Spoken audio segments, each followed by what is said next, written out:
Hello, this is Patrick White from AA Commodities and Investments in Spencer, Iowa, with your Monday, April 22nd edition of the Market Recap video. So as you can see here, this is the overnight on Monday night, the 22nd of April. We've got corn down about 2 cents here. Soybeans are mixed there, and wheat's down 1.5, and Kansas City's down 3. So let's go ahead and get it started off with the disclaimer here. Just making sure that you know that everything I say here is not a specific trade recommendation. It's just my opinion. Past performance is not indicative of future results. So let's go ahead and get into the markets here. We've had a pretty rough last couple of days. Particularly in the grain markets, the livestock markets have been, the bright spot here in the eggs, as of late. But looking at July corn here, we've definitely got a downwards channel. Just carving out new lows here on the overnight. Currently, we're sitting at 361 3/4, down 1 3/4. Not a whole lot of sign of a turnaround here. It looked like that was the start of this last week. Looked like we might be able to get something done there, but we haven't even been able to challenge the 20-period moving average there. So until we can do that, or even like regain this 365 level. That would look pretty positive, but right now, obviously, the price action is leaning towards lower. I would guess there's about another 10, 15 cents of downside in corn before we see some kind of a rally. And, a lot of guys are saying, why aren't we seeing this rally when we've got, all this wetness and stuff in the Midwest, and especially like in Nebraska and things like that? Well, that's not really an issue foreseen by the funds until, the mid to late May, early June timeframe. So I think, until then, they're going to look for, bullishness from trade deals and things like that if there is any. But, I'd look for some sort of a blow-off bottom here either this week or next in corn. So July soybeans, a little bit of the same thing here. We've got this downwards channel. We've got this downwards trend line in here. We've been holding the 890 level in July, but we can't get anything going. We tested higher here up to 897. On Monday. Couldn't get anything going there. I'm expecting this 885 level to get tested here this week, probably tomorrow. That corresponds with the October 31st low. And then if that's broken, I expect this thing to go back down to the contract lows that we saw, this last September in the July contract here at 865.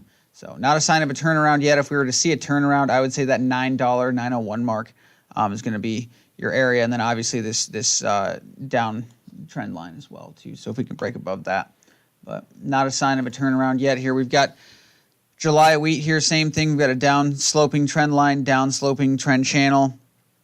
Just looking for support in here. This is July Chicago wheat looking for support at this 435 low in here that we saw this last mid-March.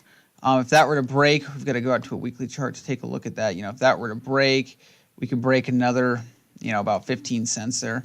So that would set that, about to that 425, 420 area. But no sign of a turnaround yet. If we were to see a sign of a turnaround, I'd like to see that, get a nice solid close above, 453 area, and going to challenge 460. But just no sign of a turnaround yet. I guess the wheat market, we've been, monitoring the weather in Europe and up in North Dakota and stuff for spring wheat planting. They're way behind schedule there.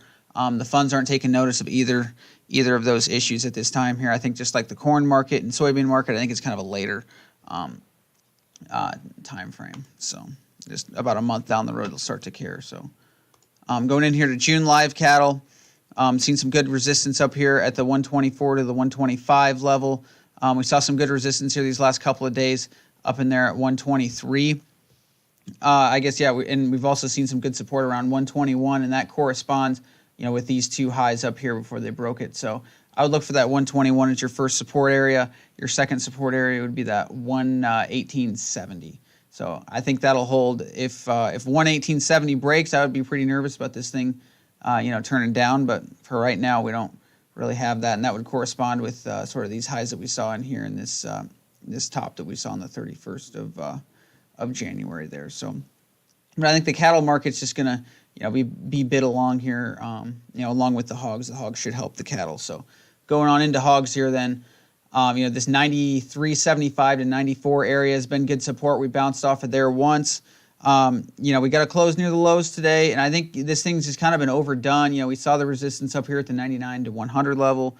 I think this thing just got ahead of itself. It got overdone. So we could see a sell-off. Well, where did you think they'd sell off to? Well, probably, this 91.5 level, because it corresponds with this gap in here. So that could be what they're trying to get at here. But the fundamentals are definitely still very, very bullish on hogs. We just need to make sure that we don't get African swine fever in our country, so we can continue to export pork to China. So as long as the pork exports are still on the table, as long as they're still happening, and at the good pace that we've seen so far, this hog market's still ready to run, in my opinion. So I'd look at that 93.75 to 91.5 level to hold the hog market. If we get below this 88.35, I'd say I'd start to get pretty nervous. But I don't think we'll get there to test that. I think they'll probably fill that gap and go. So.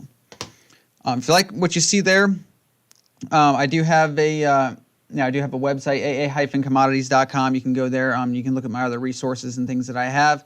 You can also sign up for my newsletter as well. It's a daily market newsletter, and it comes to your inbox every morning at 6 a.m. So that's about all I got, guys. Hope you get a lot of work done tomorrow, and I'll see you on Tuesday. Thanks.